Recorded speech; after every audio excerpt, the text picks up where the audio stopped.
श्रोता का प्रश्न था, क्या हाइमेन ही महिलाओं में वर्जिनिटी की निशानी है? तो इसके जवाब में मैं ये कहना चाहूँगा कि हाँ, हाइमेन ही महिलाओं में वर्जिनिटी की निशानी है, जो कि सिर्फ पेनिट्रेशन से ही टूटती है। वो कहेंगे कि रस्सी कूदने से भी टूटती है, दौड़ने भागने से भी टूटती है, इससे भी टूटती है, उससे भी टूटती है, हर प्रकार के तरीके बताएंगे। वो एक झिल्ली होती है, वो एक ऐसी जगह होती है जिसके चारों तरफ कूल्हे होते हैं, इतना फ्लैशी और इतना बोनी एरिया उसके बीच में नीचे से भी ऊपर तक होती है, और वही जाके टूट जाती है ऐसे ही उछलने कूदने से। उनकी आंखों की पुतली तो इतना ऊपर सामने से बल्ज्ड होती है, वो नहीं टूटती। उनका गॉल ब्लैडर नहीं फटता। इतनी सारी झिल्लियां हैं, परतें हैं, पूरी बॉडी की नसें हैं, अनगिनत ऐसी चीजें हैं जो न टूटती हैं न फूकती हैं, सिर्फ वही एक चीज टूट जाती है। वही एक चीज उछलने कूदने से ही, दौड़ने भागने से ही, झटका लगने से ही टूट जाती है, और कोई चीज नहीं टूटती। आंखें नहीं फूटती, वो सब सुरक्षित हैं। बात तो तब भी मानी जाए जब और भी जगह कहीं पे अंग भंग हुआ हो, गहरी चोट लगी हो, तो वो भी वहां से गायब हो गई। लेकिन सिर्फ वही की वही गायब हो गई और बाकी की वो समूची की समूची है। ऐसा भी होता है क्या? ऐसा कदापि हो ही नहीं सकता। कोई भी मनुष्य के बराबर बुद्धि वाला व्यक्ति ऐसा कदापि नहीं मानेगा। लेकिन एक चीज होती है साइकोलॉजी। एक चीज को बार बार बोल दिया जाए, एक झूठ को बार बार बोल दिया जाए तो वो सच हो जाता है। इसलिए इस प्रकार की कोशिश की जाती है।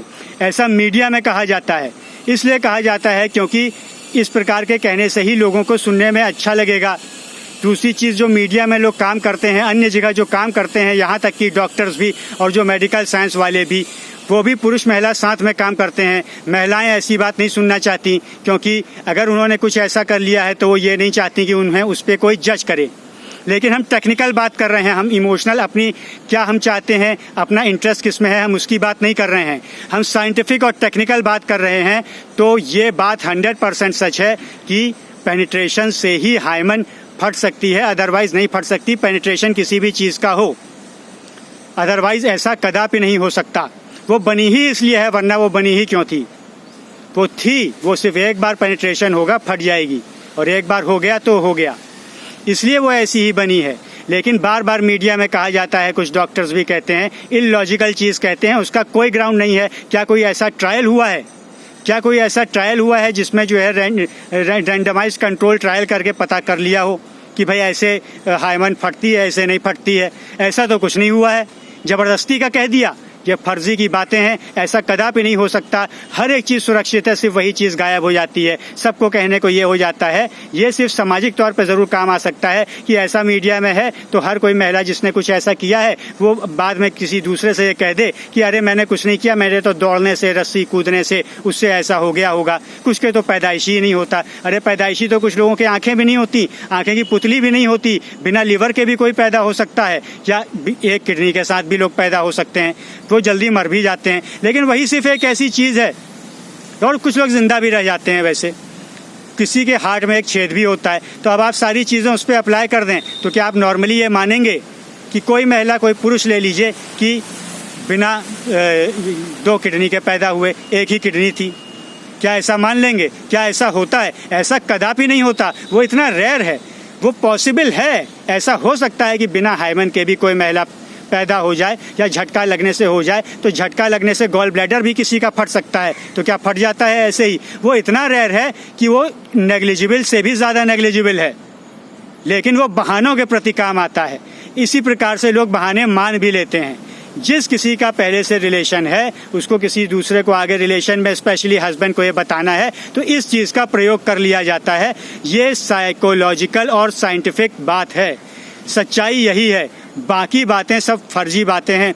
अगर हम साइंटिफिकली बात करेंगे तो यही बात करेंगे, अगर घुमाने वाली बात करेंगे, इधर उधर समझाने वाली बात करेंगे, तो वही बात करेंगे जैसा मीडिया द्वारा और मेडिकल साइंस में भी जो कुछ लोग बाहर ओपनली बोलते हैं, वो लोग जो बताते हैं। लेकिन वो चीज़ कभी भी नहीं हो सकती, जो पॉसिबल ही नहीं है। मेडिकल साइंस ने ऐसा कभी प्रूव नहीं किया, ऐसा कभी कोई ट्रायल नहीं हुआ और उसका कोई तरीका भी नहीं है कि वो प्रूव करे, बजाय इसके कि आप या तो ट्रायल के दौरान सबको साथ में रखें, कुछ पार्टिसिपेंट्स का आप पेनिट्रेशन कराएं, कुछ का ना कराएं। आप 100 करोड़ लोगों का भी पेनिट्रेशन कराएं, 100 का ना कराएं, तो 100 करोड़ के 100 करोड़ लोग जिनका पेनिट्रेशन होगा विदाउट हाइमन होंगे और बाकी के विथ हाइमन होंगे। ये लोग वैसे ही लोग समझ सकते हैं, फिर भी लोग मूर्ख बन जाते हैं, क्योंकि ऐसे मीम्स बना दिए जाते हैं, ऐसी चीज़ें बना दी जाती हैं, ऐसा मीडिया में प्रचारित किया जाता है क्योंकि लोगों को सुनना अच्छा लगता है। तो ऐसा प्रोपेगेशन करने वाले लोग भी वैसा ही प्रोपेगेट करते हैं, लोग उसका सहारा ले लेते हैं, इसलिए उनके फेवर में आ जाते हैं।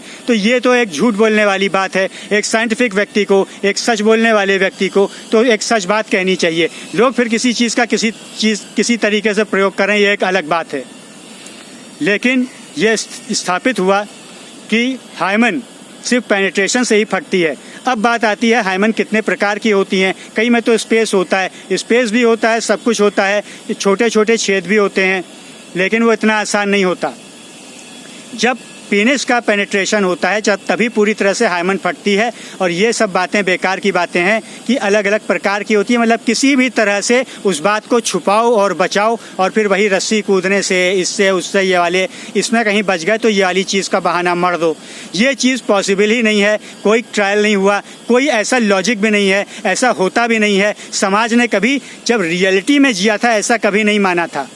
जब से मीडिया चलने लगा तभी से इस बात को प्रचारित किया जा रहा है। पुराने ज़माने में भी यही मानते थे कि पेनिट्रेशन से ही हाइमन बस्ट या ब्रेक होती है और यही यथार्थ है और यही लॉजिक है और कदापि और कुछ हो ही नहीं सकता।